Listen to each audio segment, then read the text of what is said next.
Sekarang mari kita menuju ke Kerajaan Bone di Sulawesi Selatan, yang mana di sini dulunya ada seorang raja yang berbuat zina. Namanya adalah La Inca. Dia adalah Raja Bone atau Arumpone yang ke-8 dan memang terkenal dengan sikapnya yang semena-mena. Satu kejahatan yang pernah dia lakukan adalah kedapatan sedang memperkaos istri orang lain. Dikarenakan telah mencoreng nama baik Kerajaan Bone, maka hukuman pun dijatuhkan kepada La Inca ini. Penghukuman La Inca dilakukan oleh kakeknya sendiri yang bernama Arung Majang. Dia membunuh La Inca di tangga rumah panggungnya. Oleh sebab itulah La Inca ini diberi gelar Matinroe Ri Adenena, yang artinya yang tertidur di tangga.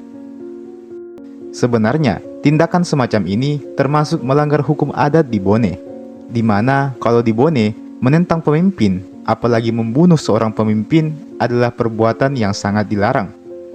Namun karena ulah La Inca ini sendiri yang memang sudah tidak bisa dimaafkan, maka pihak istana rela melanggar aturan tersebut dan membunuh sang raja demi kebaikan nama Kerajaan Bone dan juga kebaikan masyarakatnya.